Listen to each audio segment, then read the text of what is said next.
नमस्कार, स्वागत है आपका इंडिया डेली लाइव में। मैं हूं आपके साथ विवेक शांडिल्य। आज नो कॉन्फिडेंस मोशन के लिहाज से सबसे बड़ा दिन है। हम हाजिर हैं इस वक्त पार्लियामेंट के सामने और एक एक बड़ी कवरेज आप तक पहुंचा रहे हैं। जैसा कि हमने कल आपसे वादा किया था, हर एक बड़ी खबर ग्राउंड जीरो से पहुंचा रहे हैं। मेरे साथ मेरे सहयोगी प्रत्यूष है, मेरी सहयोगी करिश्मा है और इस वक्त हमारे साथ बातचीत करने के लिए एक बेहद खास मेहमान जुड़ रहे हैं। बीजेपी के कद्दावर नेता और सांसद जगदंबिका पाल जी हमारे साथ जुड़ रहे हैं। बहुत बहुत स्वागत है सर आपका इंडिया डेली लाइव पर।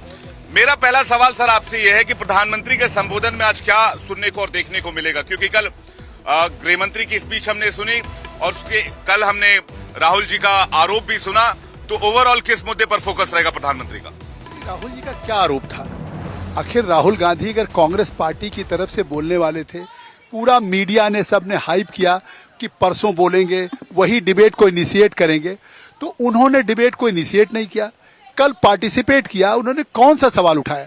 किसान का, मजदूर का, नौजवान का, महंगाई का, बेरोजगारी का, देश के किसी सवाल को उठाया?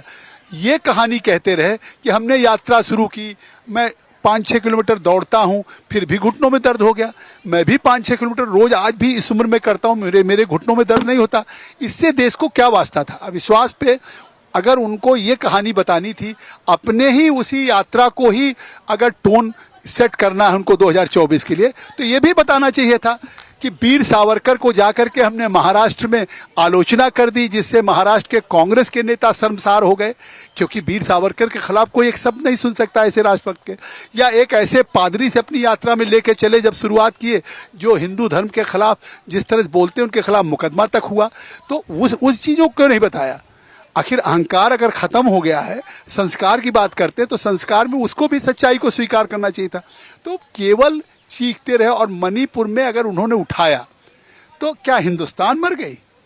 क्या भारत माता की हत्या हुई है? कल कहीं कोई घटना हो? जगदंबिका जी, एक सवाल है। कल गृह मंत्री ने कहा कि 9 साल के पूरे टेन्योर में प्रधानमंत्री 50 से ज्यादा बार मणिपुर गए, नॉर्थ ईस्ट स्टेट गए। आपको याद होगा कि जगदंबिका जी, जब मणिपुर को जरूरत थी, 3 महीने तक मणिपुर जल रहा था, तो आपको लगता नहीं कि उस वक्त प्रधानमंत्री को एक विजिट जरूर करना चाहिए था? मैं कह रहा हूं 2014 में जब सरकार बनी, उस समय पहली बार आजादी के बाद देश में किसी प्रधानमंत्री ने अगर ये किया कि हर मंत्री कैबिनेट महीने में एक बार जाएगा, डिस्ट्रिक्ट पे जाएगा और किसी गांव में जाएगा योजनाओं के प्रवास के लिए। आज उसी का नतीजा है कि आज नॉर्थ ईस्ट के 8 राज्यों में रेल पहुंच गई, एयरपोर्ट पहुंच गई। मैं अभी सवाल ये है कि वो ये भी पूछ रहे हैं कि आखिर चीफ मिनिस्टर को क्यों नहीं हटाया गया? उसका जी, ठीक है। कि उन्होंने कहा कि 50 बार इतनी दिन में गए, तो इस 50 बार गए तो आज नॉर्थ ईस्ट में क्या पहले कहते थे लोग इंडिया से आए हैं, अब वो हमारे साथ कनेक्ट नहीं हुए, आज कनेक्ट हुए। They feel proud that they are part of India. तो इस तरह से चाहे जम्मू कश्मीर हो 370-35 या नॉर्थ ईस्ट हो। अब ये बताइए कि अगर नस्ली हिंसाएं वहाँ होती नहीं हैं, तो नस्ली हिंसा के लिए अगर गृह मंत्री 3 दिन जा रहे हैं, तो इसके बाद क्यों विपक्ष मांग कर रहा है? अगर विपक्ष ये मांग कर रहा है प्रधानमंत्री को जाना चाहिए, तो गृह मंत्री देश के 3 दिन वहां रहे, 23 दिन गृह राज्य मंत्री रहे।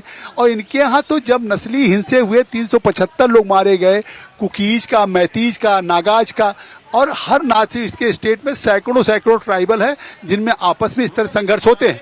जगदंबिका जी, आप तो लंबे वर्ष तक आप कांग्रेस में भी रहे हैं। उन्होंने 1993 का जिक्र किया गृह मंत्री ने। उन्होंने कहा कि मनमोहन सिंह के समय देखिए क्या हो रहा था, और 2 बार हिंसा हुई थी वहां पर। एक बार 750 लोग मारे गए थे, दूसरी हिंसा में 100 लोग मारे गए थे। उस वक्त सदन में गृह मंत्री ने ही जवाब दिया। तो क्या उसी परिपाटी को बीजेपी अभी गृह राज्य मंत्री ने दिया था? परिपाटी क्या होती है? आखिर जिस विभाग में कैबिनेट मिनिस्टर होगा, काउंसिल ऑफ मिनिस्टर्स का क्या मतलब होता है? Collective responsibility. And if somebody he is holding the charge of home ministry, तो he is solely responsible for the home affairs. तो होम मिनिस्टर नहीं देगा, लेकिन इनके तो गृह राज्य मंत्री राजेश पायलट ने दिया था। और यहाँ तो सामूहिक उत्तरदायित्व में, मतलब आज उस नॉर्थ ईस्ट में गए और जिस तरह से कल उन्होंने साफ गोई, चाहे आज नक्सल पंथी की बात हो, तो उन्होंने कहा हाँ इस देश में काठमांडू से लेके हैदराबाद तक था, लेकिन आज वो सिमट करके केवल छत्तीसगढ़ के 3 जिले में रह गया, और तीसरी बार में वो भी 3 जिले खत्म हो जाएं।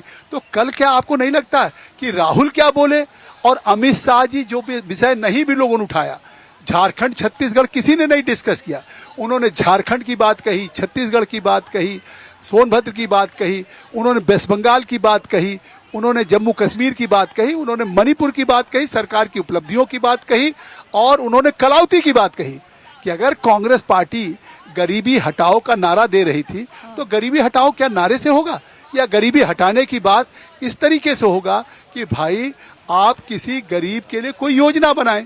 तो आज गरीब के लिए पहली बार योजना बना कि 2022 तक सभी को घर दे दिया जाएगा, सबको आवास दिया गया। उस कलाउती को भी आवास मोदी सरकार ने दिया, उस कलाउती को सौभाग्य के बिजली का कनेक्शन मुफ्त मोदी सरकार ने दिया, शौचालय मोदी सरकार ने दिया, उज्ज्वला का गैस का चूल्हा कनेक्शन मोदी सरकार ने दिया। और ये एक कलाउती ने जो हर गांव की गरीब कलाउती है उस कन्याकुमारी से कश्मीर तक के सारे कलाउतियों को दिया। इसलिए जो ये जानते हैं कि ये अविश्वास प्रस्ताव का क्या हश्र होगा, इसी तरह से 2019 के पहले 2018 के भी जुलाई में लेके आए थे और उस समय भी हम बहुमत में थे। उस वक्त तो खूब पीएम ने भविष्यवाणी की, उन्होंने कहा था कि आप इसी तरह से 2023 में लाएंगे, तो हम उम्मीद करते हैं कि आज फिर 2028 की भविष्यवाणी करेंगे कि जब 2029 का होगा तो फिर ये लाएंगे। तो इसका मतलब है कि हम भी शुभकामनाएं देते हैं कि वो जिस तरीके से विपक्ष में है और गैर जिम्मेदार, जब गृह मंत्री जी ने अगर कहा कि अब ये सदन शांति की अपील करे तब भी वो खड़े हो गए अधीर रंजन चौधरी। अब ये पूछिए पार्टी रहेगी, अधीर रंजन को बोलने का मौका नहीं दे रहे हो, बीच बीच में इंटरवीन कर रहे हैं। आज तक अविश्वास प्रस्ताव कभी आया हो और नेता प्रतिपक्ष कोई अगर रहा हो या पार्टी का नेता हो, आज वो प्रतिपक्ष नेता नहीं, आज पार्टी के नेता, तो पार्टी के नेता को मूवर नहीं बनाया, इनिशिएट करने के लिए नहीं दिया। और 3 दिन के डिबेट में क्या मतलब है कि उनको बोलने नहीं दिया गया। ये इसका मतलब नेतृत्व जान नहीं कि अधीर रंजन बोलेंगे तो वो भी सेल्फ गोल कर देंगे। अब राहुल को बोलना था, इतना हाइप हो गया था, लेकिन उन्होंने भी सेल्फ गोल किया। ये आदतन हिट विकेट के या सेल्फ गोल के आदतन है। जगदम्बा जी का कल एक और मामला बहुत बिल्कुल, महिला सांसदों ने जिस तरीके से राहुल गांधी पर यह आरोप लगाया कि भाई फ्लाइंग किस राहुल गांधी ने दी है, इसको लेकर क्या कहेंगे? क्योंकि ये कांग्रेस ने इसको खारिज कर दिया कि हमारी तरफ से ऐसा कुछ नहीं हुआ। बीजेपी मणिपुर के मामले से कुछ भी कहने से डर रही है, घबरा रही है, इसलिए इस तरीके से मुद्दों पर भटकाने की कोशिश हो रही है। नहीं, मैं आज आपके डिबेट में आया हूँ और डिबेट में आप मुझसे सवाल कर रही हैं, सवाल का मैं जवाब दूं और मैं चलूं।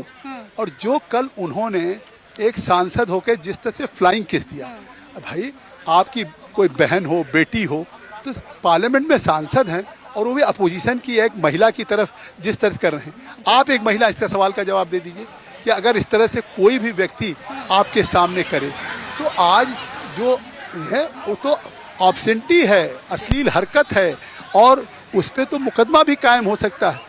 वो ये नहीं समझते हैं कि वो जो कर रहे हैं वो king can do no wrong, मतलब ये कि राजा कोई गलती नहीं करता, यही समझ के। नहीं तो शायद जज कह रहा था कि अगर आप मोदी को गाली दिया, कम्युनिटी को गाली दिया, तो क्या आप इसमें माफी मांगेंगे?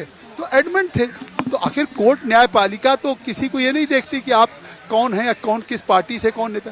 आज उनकी सजा हो गई और सजा केवल स्टे हुई है, आज स्टे हुई है, अब भी नहीं उनको अहंकार जा रहा। वो जो उन्होंने कहा मेरे में अहंकार था सर्वसी, वो अहंकार अब भी कायम है। नहीं तो जाते वक्त जो उन्होंने हरकत की है वो अशोभनीय है, शर्मनाक है और सारी महिलाओं के लिए। जगदम्बिका जी, मुझे लगता है कि आप सबसे बेहतर बता पाएंगे, संसद के जब आचरण की बात होती है, आप कह रहे हैं फ्लाइंग किस देना ये अभद्रता है, ये कौन सा आचरण है एक सांसद का? संसद के अंदर हनुमान चालीसा पढ़ना अलाउड है? देखिए, आप संसद के अंदर श्रीकांत शिंदे ने एक दिन पहले हनुमान चालीसा पढ़ दी। आप क्या इसकी तुलना कर सकते हैं? नहीं, मैं तुलना नहीं कर रहा हूँ, आप आचरण की बात कर रहे हैं।